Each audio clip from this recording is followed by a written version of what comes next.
Մայիսի 15-ին ժամը 22:30-ին հիվանդանոցից ոստիկանության Վանաձորի բաժնում հաղորդում է ստացվել, որ կրծքավանդակի ծակած կտրած թափանցող վերքով հիվանդանոց է ընդունվել տղամարդու դիակ։ Պարզվել է, որ նույն օրը ժամը 22-ի սահմաններում անհայտ անձը Վանաձորի Բաղրամյան փողոցում սպանել է 1978 թվականին ծնված Թովմաս Մաթևոսյանին։ Ոստիկանության Լոռու մարզային վարչության եւ Վանաձորի բաժնի ծառայողների ձեռնարկած միջոցառումների շնորհիվ պարզվել է, որ մայիսի 15-ին ժամը 22-ի սահմաններում Բաղրամյան փողոցի թիվ 21-15 հասցեում գտնվող սուպերմարկետի մոտ վիճաբանության ժամանակ Թովմաս Մաթևոսյանին սուր կտրող ծակող գործիքով ապօրինաբար կյանքից զրկելու դիտավորությամբ հարվածել եւ սպանել է 1976 թվականին ծնված Տիգրան Մելիքյանը։ Ձեռնարկվում են միջոցառումներ Մելիքյանին հայտնաբերելու ուղղությամբ։ Փաստի առթիվ հարուցվել է քրեական գործ Հայաստանի Հանրապետության քրեական օրենսգրքի 104 հոդվածի առաջին մասի հատկանիշներով։ Ոստիկանության Վաղարշապատի բաժնի կողմից որպես անհայտ կորած որոնվում է Արմավիրի մարզի Ծաղկունք գյուղի բնակչուհի 1992 թվականին ծնված Սոֆիկ Ներսիսյանը, որը սույն թվականի ապրիլի 26-ին ժամը 11:30-ի սահմաններում դուրս է եկել տնից եւ չի վերադարձել։ Սոֆիկ Ներսիսյանը տառապում է հոգեկան հիվանդությամբ, մտավոր հետամնացությամբ։ Ովքեր որևէ տեղեկություն ունեն նրա գտնվելու վայրի վերաբերյալ, խնդրում ենք դիմել ոստիկանության Վաղարշապատի կամ մոտակա բաժին։ Ոստիկանության Էրեբունու բաժնի կողմից որպես անհայտ կորած որոնվում է Երևան քաղաքի բնակչուհի 1994 թվականին ծնված Ալինա Պատվականի Իսախանյանը, որը մայիսի 15-ին ժամը 19-ի սահմաններում դուրս է եկել տնից եւ չի վերադարձել։ Ալինա Իսախանյանը գտնվում է հոգեկան անհավասարակշիռ վիճակում։ Ովքեր որևէ տեղեկություն ունեն նրա գտնվելու վայրի վերաբերյալ, խնդրում ենք դիմել ոստիկանության Էրեբունու կամ մոտակա բաժին կամ զանգահարել 450202 570933 հեռախոսահամարներով։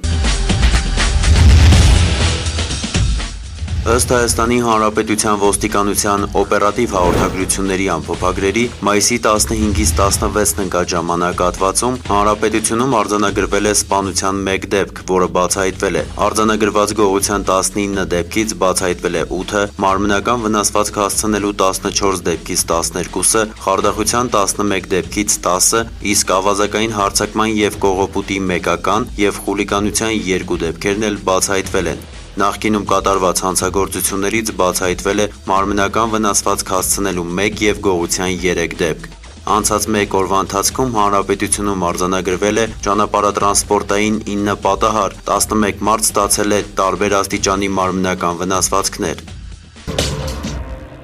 Ճանապարհային ոստիկանության ծառայողների կողմից շարունակվում է ուժեղացված ծառայությունը մայրաքաղաքում։ Քաղաքացիների պատշաճ եւ անվտանգ փոխադրումն ապահովելու նպատակով հերթական անգամ ճանապարհային ոստիկանության աշխատակիցների ուշադրության կենտրոնում էին հայտնվել ընդհանուր օգտագործման տրանսպորտային միջոցները։ Մայիսի 16-ին ճանապարհային երթևեկության խախտումները կանխելու նպատակով իրականացված հատուկ միջոցառման շրջանակում համապատասխան փաստաթղթեր չունենալու համար ճանապարհային ոստիկանության ճանապարհապարեկային ծառայության առաջին սպայական գումարտակի ծառայողների կողմից ճանապարհային ոստիկանության հատուկ պահպանվող տարածք է տեղափոխվել 32 ուղևորատար ընդհանուր օգտագործման տրանսպորտային միջոց։ Մայիսի 14-ին եւ 15-ին Եվրոպայի խորհրդի քարտուղարությունը Հայաստանի Հանրապետության ոստիկանության հետ համատեղ Երևանում կազմակերպել էր սեմինար ընտանեկան բռնություն թեմայով։ Սեմինարին մասնակցում էին Եվրոպայի խորհրդի փորձագետներ Ֆրանչեսկո Կերրերը Իտալիայից, Մարի Վոն Բինհենգը եւ Ստեֆան Շարպենտիեն Ֆրանսիայից։ Պատվիրակությունը ղեկավարում էր Լաուրենտ Բրաուլյոն։ Սեմինարին մասնակցում էին համայնքային ոստիկանության, պրոֆիլակտիկայի եւ անչափահասների գործերով ստորաբաժանումների 35 ծառայողներ։ Բացման խոսքով հանդես եկան ոստիկանության շտաբի պետի տեղակալ, ոստիկանության գնդապետ Հովհաննես Պողոսյանը եւ Եվրոպայի խորհրդի ոստիկանական ծրագրի ղեկավար Լաուրենտ Բրաուլյոն։ Երկօրյա սեմինարի ընթացքում Եվրոպայի փորձագետները ներկայացրին ընտանեկան բռնությանը վերաբերող եվրոպական երկրների, մասնավորապես Ֆրանսիայի եւ Իտալիայի փորձը, օրենսդրությունը եւ ոստիկանությունների կողմից իրականացվող աշխատանքը։ Տեղի ունեցան քննարկումներ ընտանեկան բռնության զոհերին աջակցություն ցուցաբերելու, ինչպես ինչպես նաև այդ բնագավառում ոստիկանության դերի և գործառույթների շուրջ։ Ոստիկանության քրեական հետախուզության գլխավոր վարչության անչափահասների իրավունքների պաշտպանության և ընտանեկան բռնության դեմ պայքարի վարչության պետ Նելի Դուրյանը ներկայացրեց ընտանեկան բռնության ոլորտում ոստիկանության կողմից իրականացված աշխատանքները, առկա խնդիրներն ու գործառույթները։ Սեմինարն անցավ կառուցողական մթնոլորտում։